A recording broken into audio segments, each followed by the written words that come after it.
Good afternoon, good morning, good evening, wherever you are, everybody. Welcome to our webinar, Remote Monitoring of Distributed Water Networks. I can see quite a few of you are in now. If you can all hear me in that dashboard on the right-hand side, can you just raise your hand just to double check?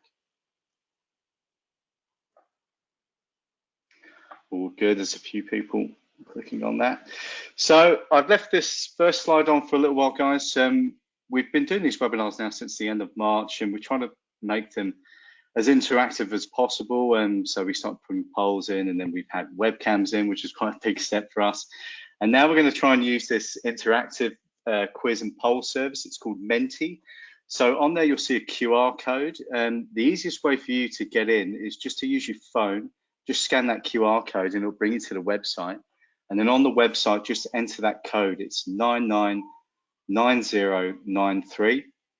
If you wanted to go through your desktop or your laptop instead, that's fine. Just enter www.menti.com and then again put that code in. So 999093, and all of this will make sense in a second when we start to show you some polls. So I'll just wait for you to get into that and just check that that's working fine.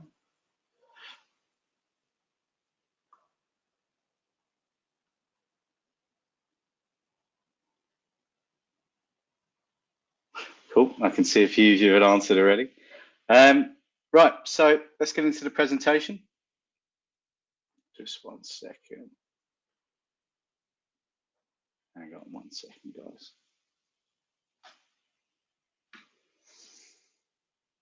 Right, we're in. Okay.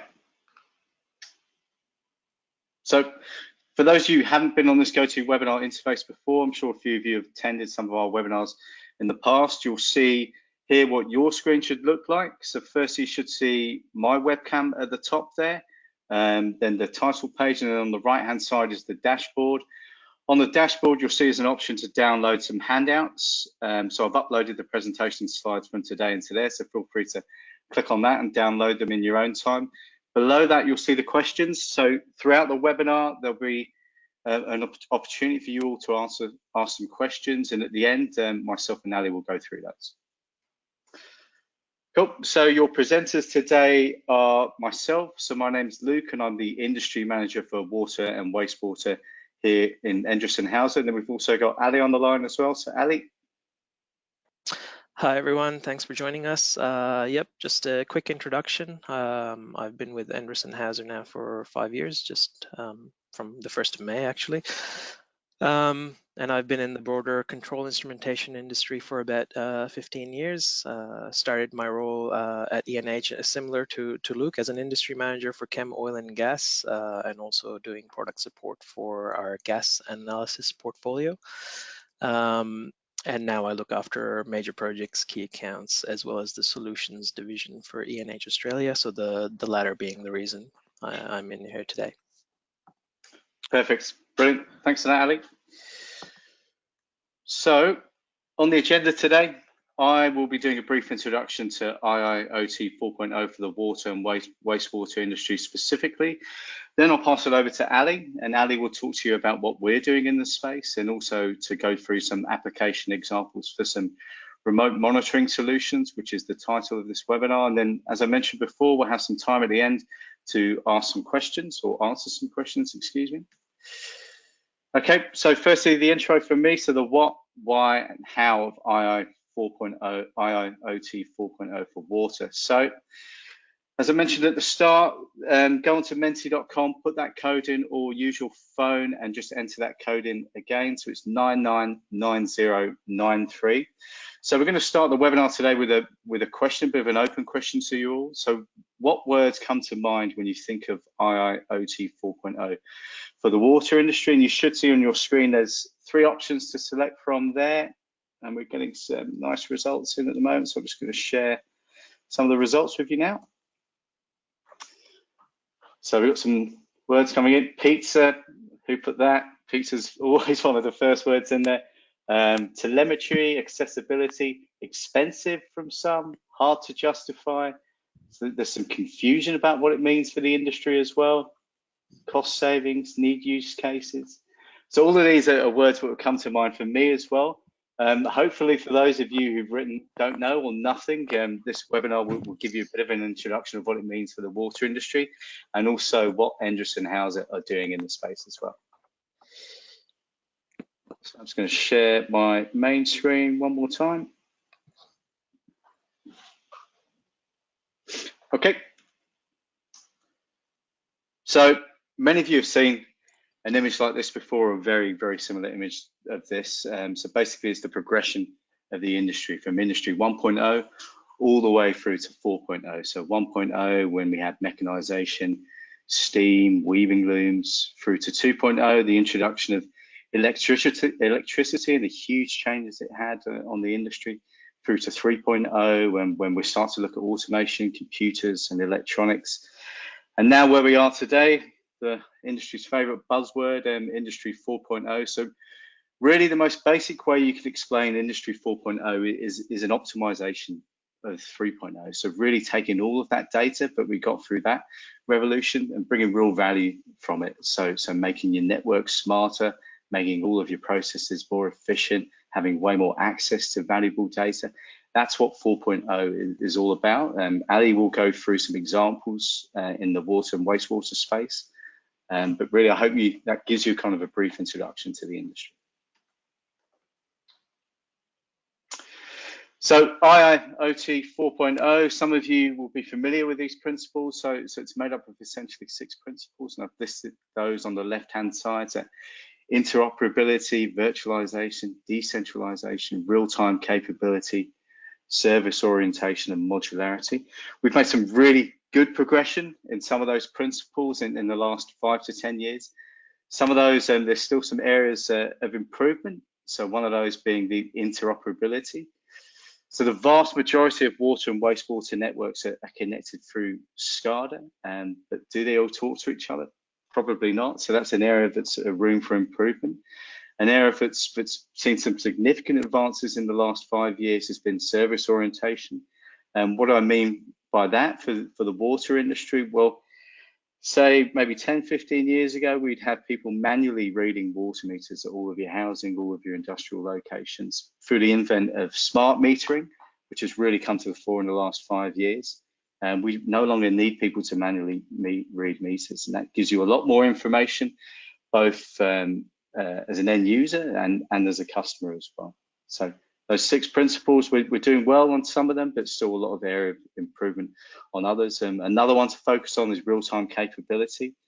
So we do see a lot of our data live, whether it be on a plant or within the network, but what really defines real-time monitoring? Is it receiving data every hour, every 6 hours, every day? That's something that is room for improvement as well. So with IIoT 4.0, there's been massive investment across the industry, and this is just an example of that kind of investment across different regions in the world. So you can see it's continually increasing year on year for every single region. In Australia, they've made some huge advances and really are quite far ahead compared to some other developed countries. We even have some specific forums dedicated to smart water networks and IIoT 4.0, those being intelligent water networks, which was recently developed a couple of years ago, and also SWAN as well, which many of you will be aware of too. So how have Endress+Hauser been invested in the industry? Well, here's another example of investment in different layers across the world. So the layers that make up smart networks would be your physical layer, so that's your pumps, your valves, pump stations, that kind of thing. Followed by your sensors and control, that's where we come into it. So all of your pressure monitoring, level monitoring, flow monitoring, water quality monitoring, anything like that. Followed by communication up to the network, then data management in your SCADA systems, and then at the top of that, data fusion or analysis. And there's plenty of companies working on really bringing true value to all of this data that we're now able to get through as well. So Ali's going to go through some of those examples as well. So to summarize Water 4.0 very briefly, it's what's shown up here. So really taking that data and bringing real value to the data, whether that be through analysis, and simulation, optimizing your water pumping networks, optimizing energy efficiency, improving data security. It's all that kind of thing encompassed into this diagram that you see here. So we got another question on Mentimeter. So again, for those of you who didn't join before, use that QR code, type that code in there, 999093, or head to menti.com. So the question is, how ready are you to invest in IIoT for your water network? And we can see some of the answers there. I'm just going to share that other screen. So you see some of the answers coming through at the moment, which is good. Most of you seem to be thinking about it. Some of you look to be more advanced and really building a business case. Or we've got some as well where the implementation is underway. I know from where I live in Queensland, there's a lot of these systems going in at the moment. And no current plans from a few as well. Cool, okay, perfect. Some interesting results there, everyone. So now, after the brief introduction from me, we're going to see some real life examples from Ali. So Ali, I'll hand over to you and I'll just turn my webcam off as well. So I'm just going to give you control, 1 second.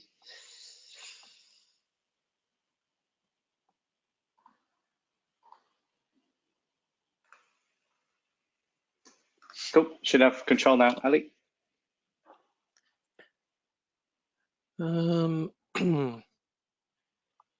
Which screen can you see though? I can see the main screen. So you can see the PowerPoint, hopefully? Yep. Yep.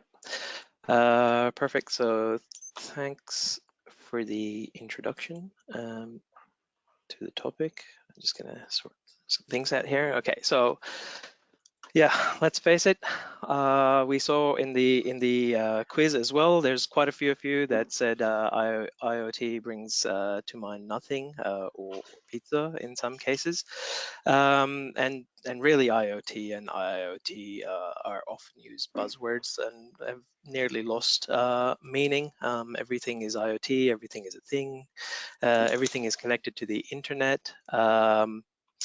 And we now wear Fitbits that tell our partners we haven't climbed enough stairs today, for example.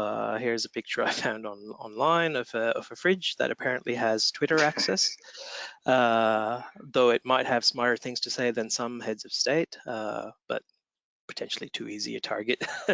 There was also the case of a biohacker in Sydney, Meow Ludo Disco Gamma Meow Meow. That's actually his legal name. Anyway, Mr. Meow Meow implanted an Opal card for using Sydney public transport in his skin. And this just indicates how we're sort of progressing at an alarmingly quick rate at ourselves becoming a thing in the internet or in the cloud, so to speak.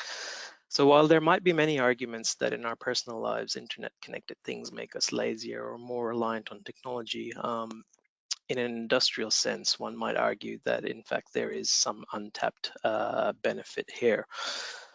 So when we think about large infrastructure geographically spread or industrial facilities with hazardous areas, limiting how much physical time is spent on site can increase safety and productivity. So if you have thousands of miles of water pipelines and you had a leak, would you rather spend time physically looking for a leak or have a smart system that could tell you where the leak is and focus your energy on fixing it?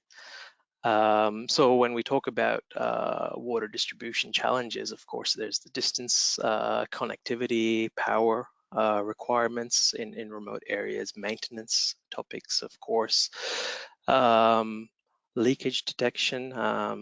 Someone thought if they just put a brick on top of the leak, no one will notice. One way to handle it. Then we have stormwater. Pit overflow detection, for example, and of course failures of equipment, which could lead to sending polluted water into river systems, as an example. So there is a famous quote that says, "Water is the most essential element in life because without it you cannot make coffee." So when we all rely on water, it makes sense that we want to monitor its usage, especially in a country that suffers from severe droughts like Australia. So we have a variety of applications ranging from extraction, distribution, storage, and typically there are multiple networks which cover different regions, areas, and applications. Now, as a instrumentation manufacturer, this is where we see IoT fitting in today. What we're going to look at really is the idea of Natillion, which is the E&H IoT ecosystem.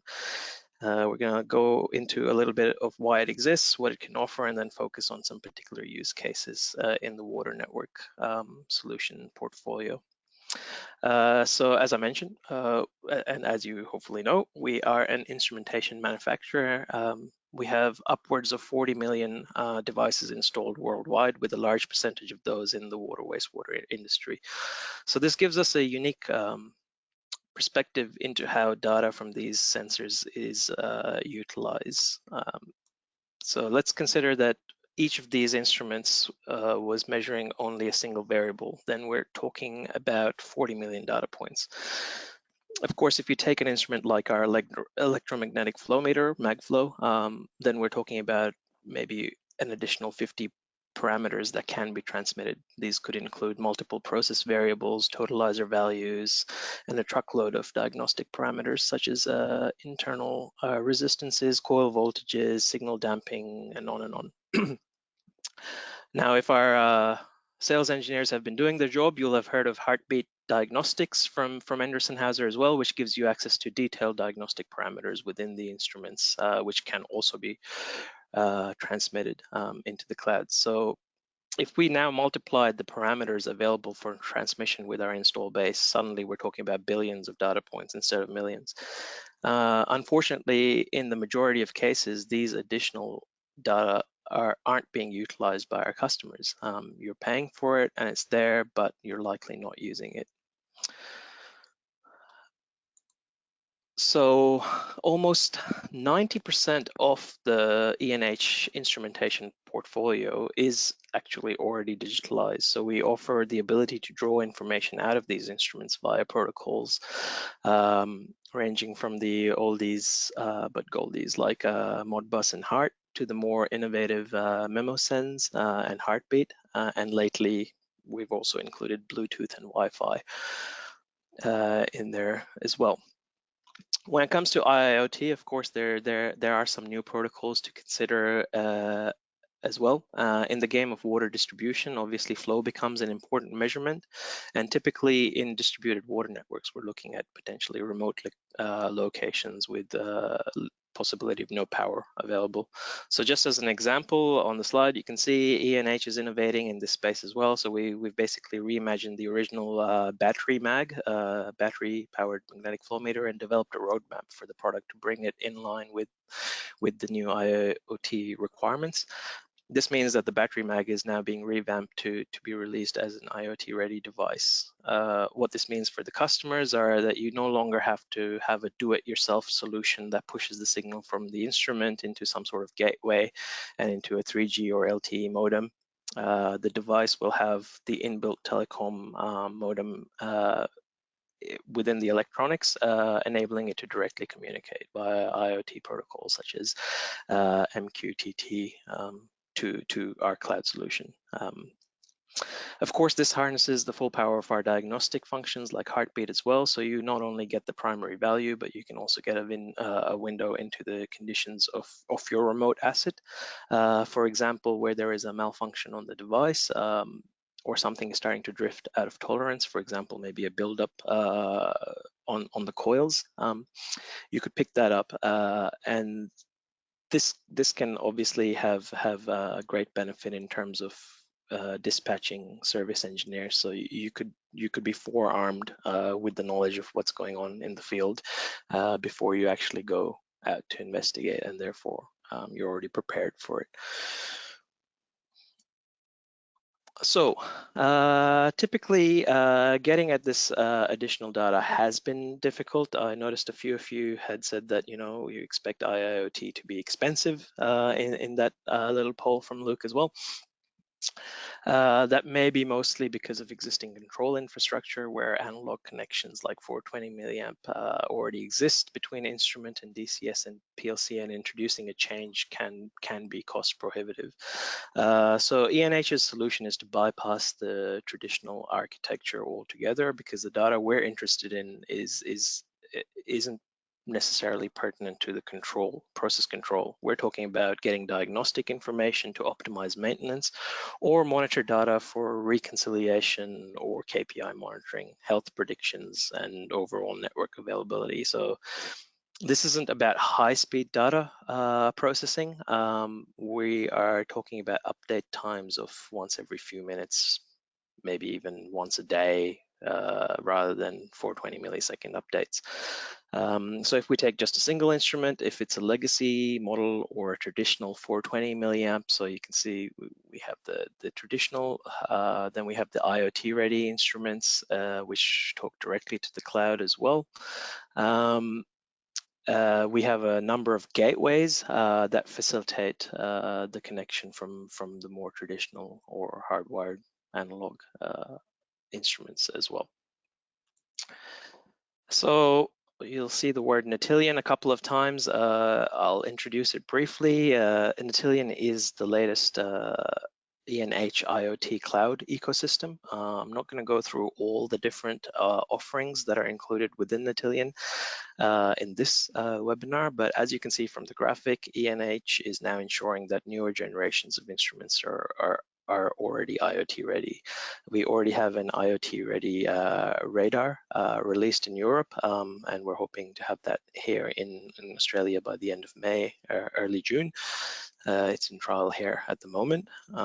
So this is where we're talking about this bottom corner of IoT ready devices coming out.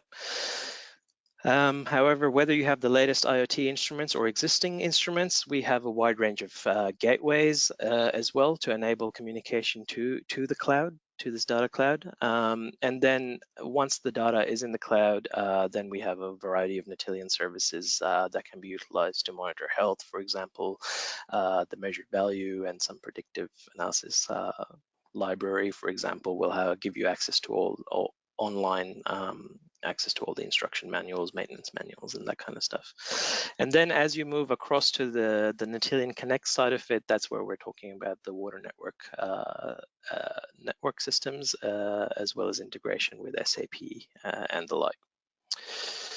So just as a quick recap, we're talking about process sensors at the bottom, a number of gateways, asset management in the cloud, and then we're coming towards the application performance, which is for water networks as such. So as Luke mentioned, we're going to look at a couple of use cases for this based on the trials that ENH has already done with customers. This is part of our latest technology. So they're still in trial phase, but luckily Australia is one of the first to roll out Natillion. So Natillion is available. But as Luke mentioned, there are 6 design principles for IoT, and some of them include real-time capability or monitoring, decentralization, and service orientation. So I want to cover those ones in this little presentation. So here we have the first one, which is actually an Italian water company that we were working with. It's a water authority looking to monitor effluent water from multiple industrial sites, and at each industrial site there's the magnetic flow meter with pH conductivity and a sample analyzer for detection of some complex parameters like TOC, COD, and SAC. Again, architecture is very similar to what I've already shown. So we tie up the instruments, use gateways, get the information into the cloud. As I said, this is a company in Italy that's looking at this. What they wanted to monitor largely was the quality of incoming water to their treatment facilities with a variety of pollutants that might be coming in, so that they're able to tweak and optimize their treatment process. Now, with this monitoring at site level, they're also looking at the potential to use this data to monitor which sites are consistently polluting or causing them to tweak their process and implement a way to maybe build them for that as well. So there's many ways that this can be applied, but it has to start with data transparency. And this is where we're aiming for this technology. So as you can see, this is now actual screenshots from the dashboard that we created for this customer. So they wanted a Google Maps style interface, so they can click on specific industrial sites, and then they can see additional data on that site, for example. And when you click into it, you can see additional data. So you can see the flow, additional parameters like temperature, pH, conductivity, plus the historical trends line as well. So this is just some of the ways we can show this data and make it available in a central sort of location. Another use case, this one's from Germany. This is for monitoring decentralized assets. In this case, they want to monitor 19 facilities that are somewhat interconnected over an area of about 165 square kilometers. So in this instance, the facilities are spread over a large area. They had only 4 personnel to monitor all the data. The issue was compounded by poor mobile network coverage. So in this instance, we actually used a low power wide area radio network, LoRaWAN, to gather the data from the sites and upload to the cloud, of course. This means a reduction in the time that the operators spend going from facility to facility and taking notes. To more necessary tasks like troubleshooting specific areas.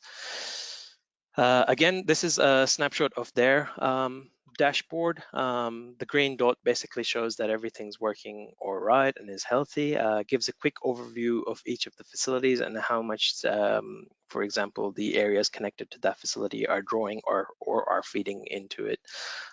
So excuse the German wording on that, but yeah. The benefit to the customer, of course, is time saving, but also proactive maintenance. So because if there's a fault on an instrument, they're able to transmit that error message, and then the operators are forearmed on potential remedies, not to mention more regular and accurate record of data as well. The next steps we're working on with this customer are things like artificial intelligence to estimate water quality ratings.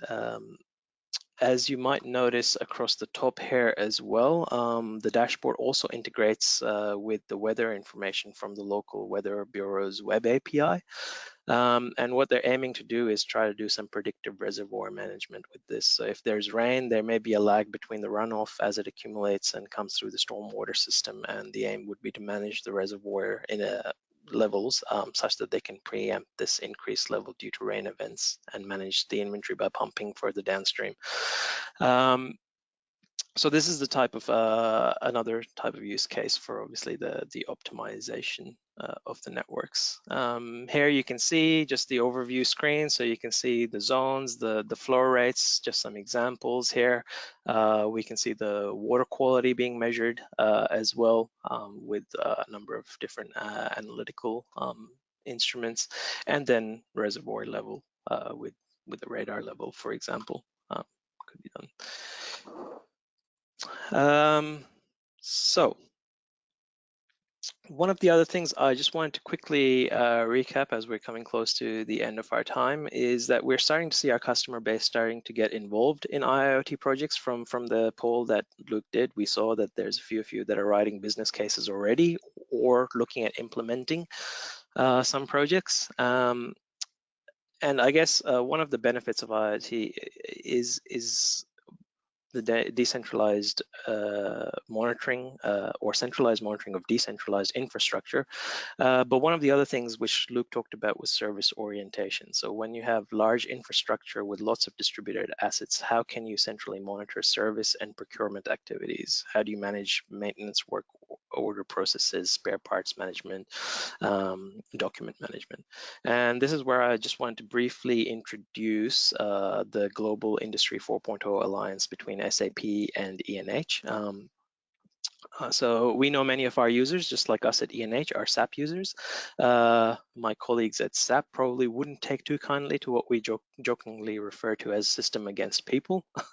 Nevertheless, SAP are prolific in our industry, and as such, make a very good partner to bring the business world and process world together. This alliance really kicked off last year, early last year, and the aim is to bring relevant process device information into the business SAP environment, so that essentially we create a digital twin of the field asset in SAP. Here we can use interfaces and APIs with our Natillion cloud ecosystem as well to populate information in the SAP environment, so that things like user manuals, spare parts, maintenance frequencies can all be imported into SAP against that digital twin of the actual field instrument asset. Furthermore, SAP is working on adapting their Asset Intelligence Network, AIN, to start using live data to start modeling and predicting maintenance activity requirements as well. So this would then enable SAP to use business process workflows to create work orders for maintenance stuff to check on devices. So as an example, if you are using an ENH battery-powered IIoT magnetic flow meter, the unit would be monitoring its internal battery levels and could be set up to generate a work order through SAP for a replacement battery to be ordered, or a work order for maintenance stuff to go out and replace that battery. So yeah, this alliance is still relatively new. We are working with SAP on developing models and use cases and demos for this upcoming segment of our offering. So if there is interest in this, we'd be more than happy to hear from you on this topic. We're looking for customers that are willing to I guess be a bit of a guinea pig and work with us to develop some of these things. So yeah, a bit of a whirlwind trip through IoT from a water wastewater process instrument perspective. Hopefully it gave you some ideas of where this tech can be applied. And yeah, with that, I think my time is up, so I'll hand back over to Luke. Thanks, Ali. So should see. So brilliant. Thanks for that, Ali. A lot of the use cases that you discussed there were certainly what we're seeing here in Australia. You mentioned some of those sites from Germany, the industrial waste monitoring from Italy. You know, we see those use cases over here all the time as well. So it's good to see that you showed some real examples there. I just wanted to finish before we get into some questions. I know we're quite close to, well, we have gone over time a little bit. But I do have another question on the Mentimeter. So you'll see the QR code there and the login. And this is more of an open question to you, the audience. So which remote monitoring application is of most interest to you? So Ali had mentioned remote water metering, level monitoring, water quality monitoring, any of those kind of applications. So which would be of most interest to you? So I'm just going to share that screen now. Okay. Go. So we've got a few answers coming up there. Water network status, that's more of an open one. Remote level and flow with solar inputs. Yeah, we've seen tons of those applications already. Industrial water monitoring, remote flow monitoring. So a lot of these, it looks like, Ali, are related to flow, flow metering, yep. Level monitoring. Water quality is popping up as well. Yep, and I guess this is because we're talking about water networks and flow inevitably is the primary measurement, which is why ENH is developing this battery-powered IoT MAG. So this would be, I guess, one of the ideal instruments for these kind of applications. But then again, also we're looking at some inputs there, remote level monitoring. We already do this a lot in oil and gas. So we do level monitoring for vendor managed inventory, for example, where we push data from level devices into a cloud dashboard called Supply Care for us, which is all about managing supply. But of course, you can use it to monitor level as well. So this has already been quite quite well used here in Australia as well. We have some good references for that. Standalone remote powered flow and level, yeah, absolutely. We do that as well. So we can definitely pass on some information on some of the instrumentation that can address a lot of these applications that are coming up. Yeah, for sure. Yeah, I've just seen some more water quality ones coming through as well, and that's become especially prevalent, I think, as discharge licenses, as licenses become tighter and stricter. You know, across the industry, people are really looking to monitor water quality remotely, whether that be from rivers or dams or catchments. So it's good to see those in there as well. We do have a little bit of time. Well, we don't really have any time for questions, guys, but let's see if we've got any anyway. Guys, thank you so much for your attention. Thank It's you. great to see quite a few of you in here. You came up with some really good examples at the end, some great feedback too. I'm just going to go through the questions, Ali. Maybe we'll get one or two out before we leave. Yep. So I can see one from David, I think. How to transmit CM44X sensor to cloud. Let's say we had 6 sensors connected to a CM4X transmitter. Both 6 sensor values and any 107 status connect up to Natillion health and value. Yep. So what we offer is a connectivity pack, essentially, which connects to the CM4 sensor.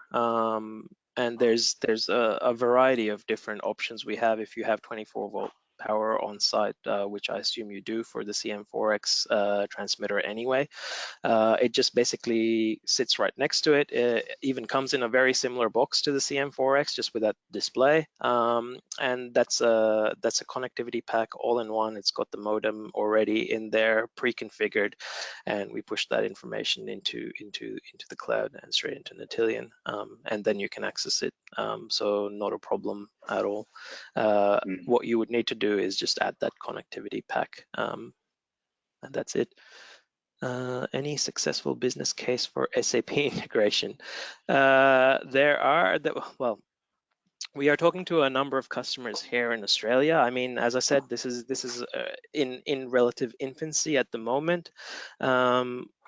We have had our German facilities sort of work with SAP in Germany to develop some demos and trials, and really we're at that stage where we know the connectivity works.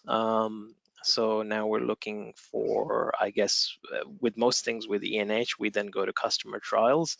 So we're looking for customer partners to sort of work with, and I guess the way it works is that we would do a workshop, which would include ENH and SAP together with the customer, to see where we as an alliance can add value, and then we just go through some of your processes and we maybe pick something that is relevant, and then happy to do a trial on that. Any others? Yep. So would the ENH device and platform capability for affordable at a small scale start? Yeah, absolutely. So I mean, the very basic version for Natillion is free. I think it only works with, I think, 5 or 10 instruments, but for sure you can trial that, and maybe if you have a couple of instruments, you can set them up and already start using it. But yeah, it's definitely scalable from small to monitoring a whole water network, for sure. Do one more question, Chris. Yeah. Ali. Do we stick a standard Telstra data SIM into each device? Would you have multiple plans or just one with like 20 SIM shared across one plan? Yeah, so it depends on the device as well. So we are getting two sorts of devices, I guess. We have the 3G, 4G type connectivity packs, and then some of the low-powered, battery-powered ones that are now being released work on the NB-IoT frequencies, which are low-powered and very light protocols. So NB-IoT requires a slightly different SIM, so it's not the standard SIM. But having said that, Telstra, Vodafone support NB-IoT in Australia. So we're working with them on, and as I mentioned, we've got the FWR30, which is the NB-IoT radar about to come out. So that would, we're working with Telstra and Vodafone right now to make sure that the connectivity of those devices work on the telecom networks here. But yes, each device would have its own SIM. We can manage the data plans for you, so that you don't have to worry about it. Otherwise, yeah, it's a case of you can have 20 SIMs sharing, because we're not talking large amounts of data. Don't forget, this is very, very small amounts of data, so you can pool the data on the SIMs as well. Brilliant. Cool. Awesome, good stuff. Thanks, Ali. For those of you, for any questions we may have missed, feel free to send them through to that web address there. We will send through the presentation slides and the recording of this webinar at some point tomorrow. If you want to contact me directly, if you scan that QR code in, you'll have all of my contact details as well. Ali, thank you for all your help. It's brilliant. Thank you, everyone. And thanks to everyone who came as well, and have a good day.